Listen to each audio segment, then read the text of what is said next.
Hi friends, పువ్వుకు pakodi ఎలా చేయాలో చూపిస్తా. చూడండి ఫ్రెండ్స్, పువ్వు వేడి నీళ్ళలో వేయాలి. వేడి నీళ్ళలో వేసి కొంచెం వేడి నీళ్ళలో పసుపు వేస్తే పురుగులు అనేది చనిపోతాయి. వేడి నీళ్ళల్లో కొంచెం పసుపు వేసి వేడి చేసుకోవాలి. నీళ్ళు వేడి నీళ్ళలో వేస్తే పురుగు అనేది చనిపోతుంది. వేడి నీళ్ళలో అయితే వేసాను. 5 minutes అట్లే వేడి నీళ్ళలో ఉంచితే పురుగు అనేది చనిపోతుంది. పువ్వులో ఉన్న పురుగు.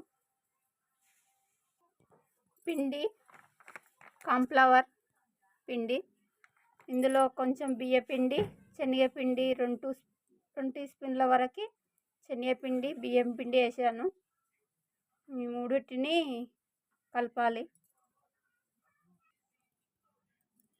కారం కొంచెం,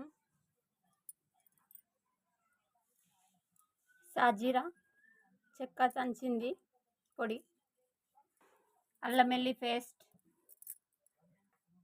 రుచికి సరిపడేంత ఉప్పు, సాల్ట్,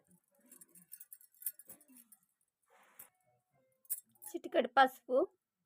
దీన్ని పిండిని నీళ్ళు పోసి గట్టిగా మామూలుగా తడపాలి, పలచగా చేయొద్దు.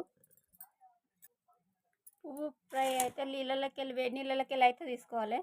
తీసుకున్న తర్వాత పిండిలో వేసుకొని పిండి అయితే ఇలా పలచగా ఉండాలి. పువ్వునైతే ఇలా తడుపుకోవాలి పిండిలో.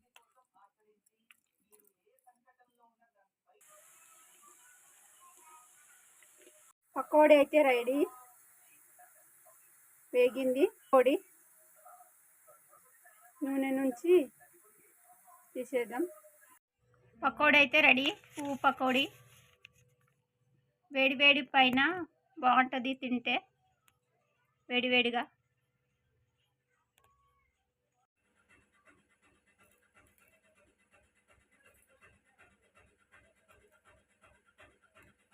వేడి ఉండంగా తింటే టేస్ట్గా ఉంటుంది, బాగుంటుంది. పకోడీ పప్పులో కానీ చారులో కానీ అన్నంలో వేసుకొని తింటే పిల్లలు ఇష్టంగా తింటారు. మా చిన్నోనికి చాలా ఇష్టం, అందుకనే చేశాను.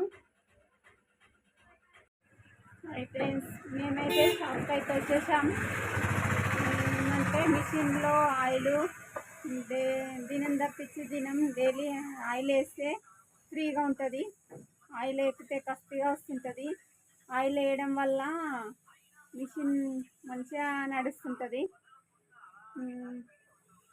అందుకనే మిషన్లో ఆయిల్ డైలీ దినం తప్పించి దినం వేయండి ఫ్రెండ్స్. వేయడం వల్ల మిషన్ మంచిగా పాడవకుండా ఉంటుంది. ఆయిల్ వేయడం వల్ల ఫ్రీ కస్తిగా రాకుండా మంచిగా వస్తుంది. అందుకనే చెప్తున్నా, డైలీ దినం తప్పించి దినం వేయండి. ఇప్పటిదాకా నేను ఆయిల్ వేసి స్టాప్ చేశాను. ఏంటంటే కచ్చరా దుమ్ము అనేది ఉంటుంది, అది ఇరికి కస్తిగా వస్తుంది. అలాగని కస్తిగా వస్తుంది మిషన్ అని నూనె అయితే వేసాను ఫ్రీగానికే, మిషన్ తిరగడానికి. ఇప్పుడైతే మంచిగా తిరుగుతుంది. ఆయిల్ అయితే వేయండి ఫ్రెండ్స్.